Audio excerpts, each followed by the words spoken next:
Hey guys, got a great strat here, and all we need to do is work together. We're basically just gonna go straight for the point. Works every time. Like, tell them what you think they need to hear in order to get them to go with it. Let Okay. them know that you're gonna be the one calling out. So, like, hey guys, so I'm gonna call it here. If we get it Lucio, that'd be great. This works every time, guys. You just gotta trust me on this. If it doesn't work, we'll try someone else. But this is a great way to start. So if we can get Lucio and all, we'll move from the left side. You just follow me in. Follow your D.va. When I say so, we speed boost and everyone just jumps to the point. I'm going to use Matrix. I'm going to cover everyone.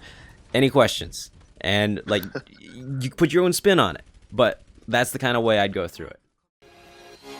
Nerf this.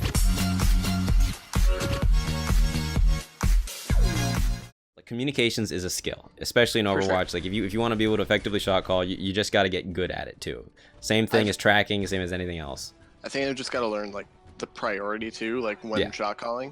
Mm-hmm. I think that's going to be a huge part of it. And that's a bastion. Yeah. So what I'm seeing right now is that you're putting yourself right out in the middle. You have nowhere to easily duck to for cover. Especially first point here where they can have a ton of damage. Like that Bastion, they have Orisa, they have Soldier. Your team's dropping like flies. You want to hug the wall. Your goal here is to do as much damage to them and take as little damage as possible yourself. Right now, you may have done a little bit of damage, but by far they've done so much more to you, which means you've just fed ult charge and you've done basically nothing to benefit yourself or your team. So what I will often do on the first part of this map is hug the wall when I drop down. Yeah, dying there sooner is probably better, even though you might have gotten your mech back. It's a waste of time. But if you follow the right wall all the way around here, and just go up the stairs, like literally go up the stairs with that. I just saw a Tracer go up there. I don't know what. Yeah, you don't want to fight them down in the open there. You can afford to like walk up here. Like, okay, so I'm seeing you not necessarily dive into them. Okay, so I mean I can retroactively tell you what you should have done or what would have been better there. You can do that. But don't go into them. There's no need to. You can't do that solo. You're like going 1v4 or 1v whatever that was. You want to disrupt a little bit, take their focus away from the main part of your team. Ideally, then your team uses that as an opportunity to move forward, and then you retreat before they can do too much damage to you. Okay. So like you go up the stairs like you did before, and like I see you doing now. You poke a little bit, sure, and keep your McCree alive if you can, and back out before you lose. I mean, the Mercies pulled out her pistol on you too. They really wanted you down. Now you have a Winston, so focus on following this Winston. I'm sure you've heard and seen me a lot of the time talk about, easy ways to win lower SR games and stuff like this here. You just got to go with someone. And nice job, like focusing on that Soldier, getting that guy who's already low. Yeah, that's you really need to do that. You see your Tracer up here, that's great too. Just go in. Even losing mech there, that's not horrible. That's not bad. Because you created a lot of space, took their whole focus for a little while. Now, it's unfortunate that your team's not really taking advantage of all that. But barring that, being aggressive forces the other team to make mistakes. And that's what happened here. And it's opened things up for your team where before things were stuck. Yeah, and I've been trying to do that a lot more. Oh, that's a shame. I saw your ult just get stuck there. Again, though, just take that into account. Your first thought when something's like you do something like that, you have to think about how the enemy is reacting to that. So they backed up and you moved forward. You took advantage of it. Was that the most effective use of it? Probably not, but it wasn't bad either. Yeah, you're doing really well now. That was a good duel with that Torbjorn. Nice reaction there. That's a tough 180 you got to do. Nice. Okay. Now in this case, like, okay. I like what I saw you do there, diving straight in, especially when it's just the Orisa there for damage and the supports. Yeah, just get in their faces. You have your whole team with you. When you push in on them like that, you're gonna force them to make mistakes. Like the toughest thing to do on console, in my opinion, is gonna be making an accurate 180 to continue tracking someone. And if you don't have a horrible problem with anymore. Yeah. I've boosted my sensitivity pretty high up.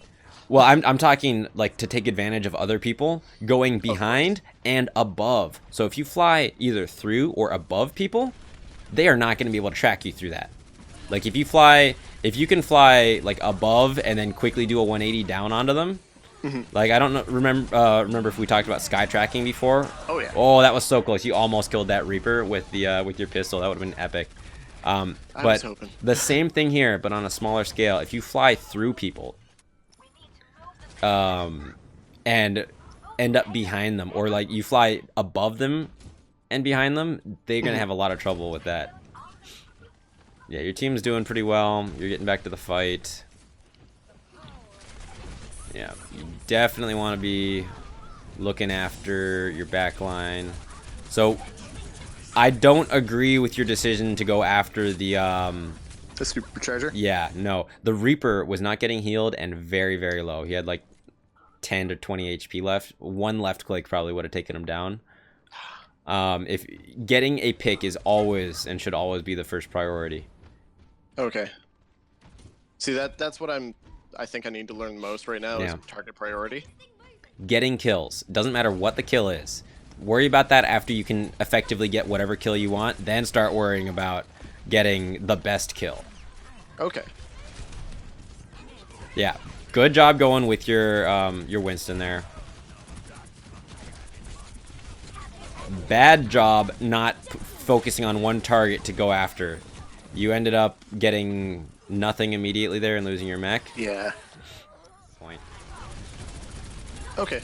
Nice work on that Orisa. I just saw you melt through her. That was fantastic. And taking out the Ana, that's also amazing. See, it's those sorts of one-on-ones that if you can consistently take care of, then you start worrying about, okay, which one should I be killing first? But you need to be able to consistently do that first. And I like that you, like, yeah, these are great picks. Yep. And nice job not losing mech. Now, you're at low health. You should not be focusing on doing damage. It takes one stray shot, and you're going to lose mech.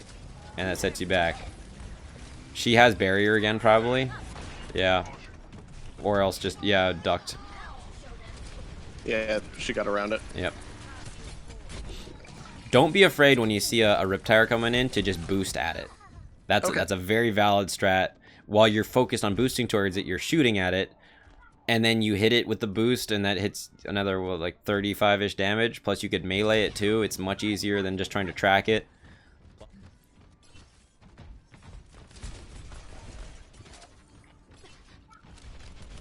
So, right here would not be a bad idea to be trying to also get high ground.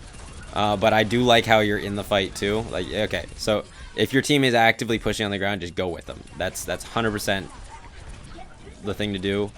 If your team's having trouble pushing, try and force something. Try and be the aggressive one, like in that first stage attack, jumping in early and first, and just causing them to, you know, focus on you and move out of the position for it.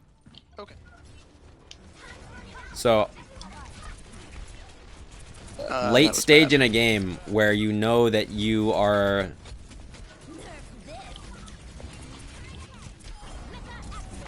okay. It was a good ult kill I saw there. It's not horrible. And the Deadeye coming out. Okay. Yeah. Yeah, like I said, this is really embarrassing. You're doing pretty well. I wouldn't be too worried about it. So what I was gonna say, I'll just finish off the thought then. We were talking about using d.va's ultimate as a way to just get your mech back faster. Depends on the stage of the game, and depends on the game too. So it's not just a hard and fast rule that you should be more in favor of just getting your mech back.